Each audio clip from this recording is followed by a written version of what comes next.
దిత్వా తుఫాను ప్రభావంతో ఈరోజు విస్తారంగా వర్షాలు కురియడం, వరదలు రావడం, నెల్లూరు జిల్లా మొత్తం కూడా అతలాకుతలమైనటువంటి పరిస్థితి ఈరోజు మనం అందరం చూసాం. అయితే ప్రభుత్వం గతంలో జరిగినటువంటి మోంతా తుఫాను విషయంలో కానీ,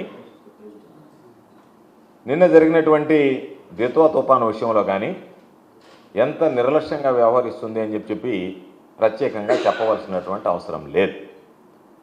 ఎందుకంటే మోంతా తుఫాన్లో ఎవరైతే రైతులు నష్టపోయారో వాళ్ళ అంచనాలకు సంబంధించి కానీ, వాళ్ళని ఆదుకోవాలనేటువంటి ఆలోచన కానీ కనీసం చేయకుండా మొక్కుబడిగా అంచనాలు తయారు చేయించి ప్రభుత్వానికి నివేదించామని చెప్పి చేతులు దులుపుకుంటే, ఇప్పటికీ ఎవరైతే వరదలో పోయినసారి నష్టపోయారో రైతాంగం కానీ ప్రజలు కానీ వాళ్ళకి సంబంధించినటువంటి ఎక్కడా ఒక్క రూపాయి కూడా ఈరోజు నష్టపరిహారం కానీ లేదా ఇన్పుట్ సబ్సిడీ కానీ ఏది కూడా చెల్లించినటువంటి దాఖలాలు లేవు. కాబట్టి మోంతా తుఫాన్లో నష్టపోయినటువంటి రైతాంగం దానిలో నుంచి కోలుకోకముందే నిన్న ఏర్పడినటువంటి దిత్వా తుఫానుతో తీవ్రంగా రైతాంగం నష్టపోయేటువంటి పరిస్థితి ఏర్పడింది. అసలు ఈ జిల్లాలో అధికారులు ఉన్నారా, అధికార పార్టీ నాయకులు ఉన్నారా, శాసనసభ్యులు మంత్రులు పనిచేస్తున్నారా అనేటువంటిది మాకు కాదు, ప్రజలకు ఉన్నటువంటి అనుమానం. ఎందుకు ఈ మాట చెప్పామంటే ముందస్తు చర్యలు తీసుకోవడంలో శూన్యం. ఎంత దారుణమైనటువంటి పరిస్థితులు అంటే ఈరోజు ఎక్కడికైనా గ్రామాల్లోకి వెళితే రైతులకు జరిగినటువంటి నష్టంతో పాటు గ్రామాల్లో భారీగా వర్షం రావడంతో కొన్ని దగ్గరలో నీరు చేరి లోతట్టు ప్రాంతాలు జలమయమయ్యాయి. వాళ్ళని పునరావాస కేంద్రాలకు తరలించడం కానీ, వాళ్ళకు అవసరమైనటువంటి భోజన వసతి సదుపాయాలు కల్పించడం కానీ ఎక్కడా కూడా ఇటు ప్రభుత్వం కానీ, ఇటు అధికారులు కానీ, అధికార పార్టీ నాయకులు కానీ అందరూ కూడా వైఫల్యం చెందారు. ఇటువంటి పరిస్థితుల్లో ఏది ఏమైనా ఈ జిల్లాలో వైఎస్ఆర్ కాంగ్రెస్ పార్టీ శ్రేణులు అధికారంలో లేకపోయినా ప్రతిపక్షంలో ఉన్నా ప్రజలకు సంబంధించి ఎక్కడైతే అవసరం ఉందో వాళ్ళకి సేవలు అందించడంతో పాటు అవసరమైనటువంటి భోజన వసతి సదుపాయాలు కల్పించి ప్రజలకు అండగా నిలవడం జరిగింది. జిల్లా వైఎస్ఆర్ కాంగ్రెస్ పార్టీ శ్రేణులకి ఈ సందర్భంగా హృదయపూర్వకమైనటువంటి అభినందనలు, ధన్యవాదాలు తెలియజేస్తున్నాను. ఈరోజు గ్రామాల్లో పర్యటిస్తే రైతులకు సంబంధించినటువంటి నారుమళ్ళు పూర్తిగా దెబ్బతినిపోయాయి. దాదాపుగా నారులు మునిగిపోయాయి. కొంతమంది వరి నాట్లు పూర్తి చేశారు. వరి నాట్లు పూర్తి చేసినటువంటి రైతులకైతే అవి కొన్ని దగ్గర పనికి రాకుండా పోయాయి.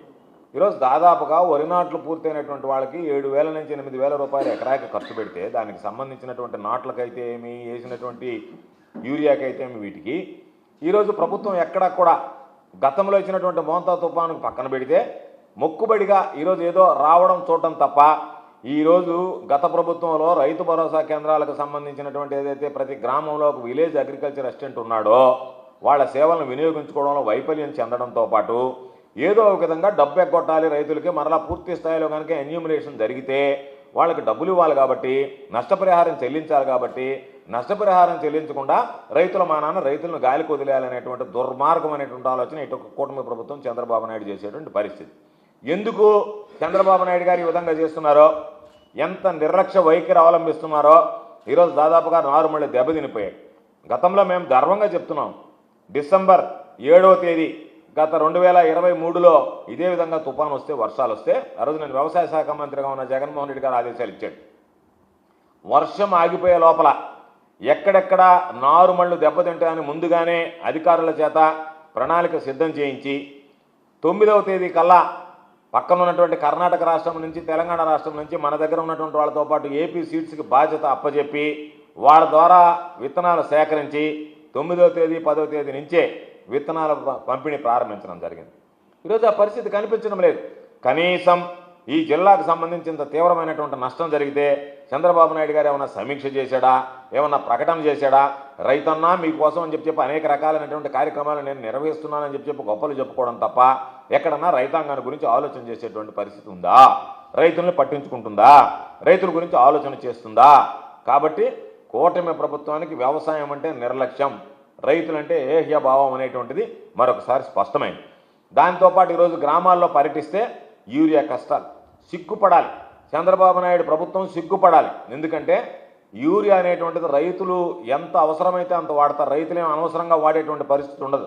కానీ రైతులు ఎక్కువ యూరియా వాడుతున్నారనే నెపంతో ఎప్పుడు లేనటువంటి విధంగా చంద్రబాబు నాయుడు గారు యూరియా కార్డులు ఇచ్చి వ్యవసాయం మీద రైతుల మీద తనకెంత నిర్లక్ష్యం ఉందనేటువంటిది మరొకసారి తన భావాన్ని రైతు వ్యతిరేక అనేటువంటి భావాన్ని మరొకసారి చాటు చెప్పుకున్నాడు. ఈరోజు మీరు కార్డులు ఇచ్చారు.